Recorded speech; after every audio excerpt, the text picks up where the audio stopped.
Bismillahirrahmanirrahim. Assalamu alaikum. This is me, Muhammad Hasnain, your English language instructor, and today I'm once again with all of you people.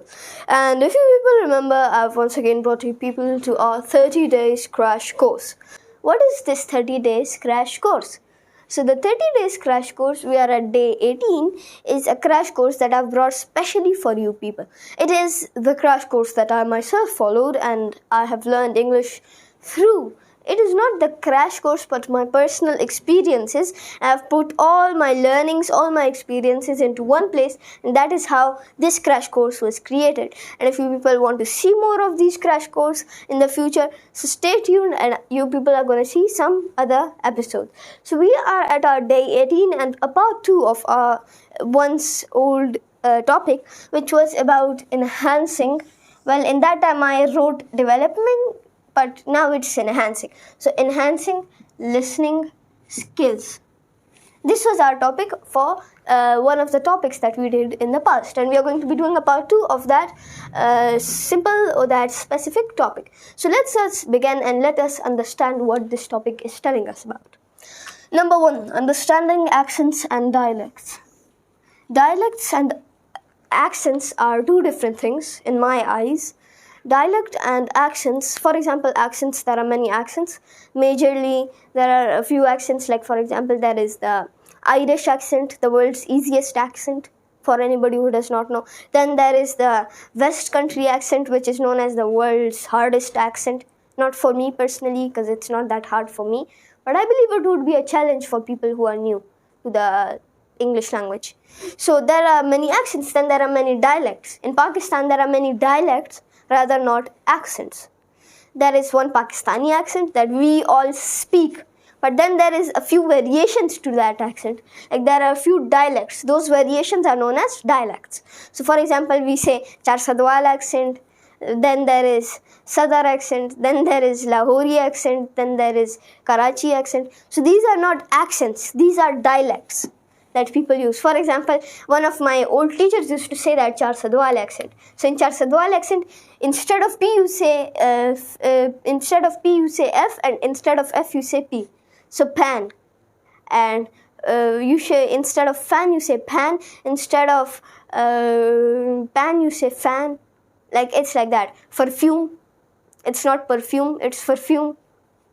Yeah, they do these things a lot. Then there are many examples of dialects. Then there is specifically some actual dialects that we have. Like in Russia, there are many dialects that you can find out there. In America, the United States, rather not America.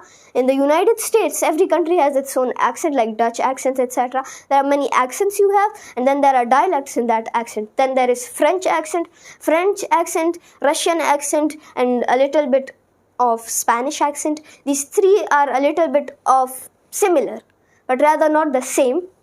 These are variation to the original accent. So when there is the original language, when there are variations to that, that is known as accent. But in that accent, when there are variations, that is known as dialect, for anybody who does not know. Now there is one more thing. Then there is vocal tone. I did not write it here, but I'm gonna write it now. Vocal tone. So what is the vocal tone? Now everybody has their own vocal voice. Everybody has their own speed. Everybody has their own language. Everybody has their own style. Everybody has their own depth and etc. So if you are listening to a person that has a deep voice, somehow, I believe whenever I have a sore throat and I wake up in the morning, I have the deepest voice ever. I sound like a deep voice actor. Like as if I'm acting for a Ford commercial. Or as if I'm acting for some kind of coffee commercial.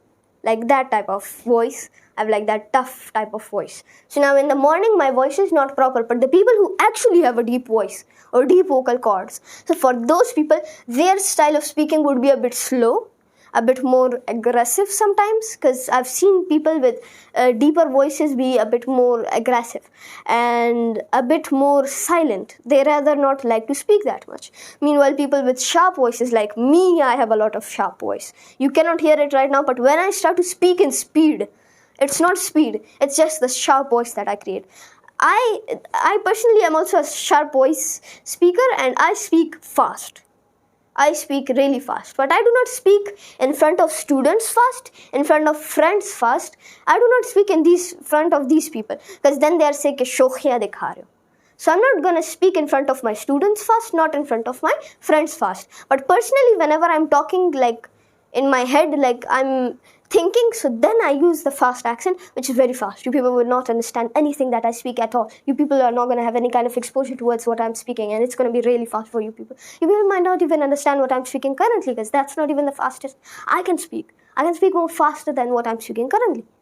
See, people cannot understand how much fast I speak. Well, I may have been a bit fast. So then there is the vocal tone. There are types of people that have a bit of a vocal tone. There is this weird voice I can make. I don't know why I just like to switch my tone. I just like that. I just like to make sometimes my voice really squeaky, sometimes my voice kind of deep. For me it becomes deep, for you people it just becomes like a weird voice. So yeah, you can change your voice tone, but the original ones are different, so you have to understand that. Advanced learning comprehension exercises, listening comprehension exercises, excuse me. So pardon me for my mistakes, because that was a grandiose mistakes. Subsequently, I'm going to be teaching you from now on in a more formidable manner and in a more proper manner than what I speak to you people normally. Now that was a bit of an old English, because nowadays nobody says pardon me. Nowadays everybody says excuse me. Nobody says pardon me. Nobody uses that old United Kingdom, old English language. Nobody uses that. With the very weird vocabulary, nobody uses that anymore. But I still like to use that one. So advanced listening comprehension exercises. You listen a lot to many things and you have a lot of experience with the listening. But then the question comes in mind. Advanced learning comprehension, listening comprehensions.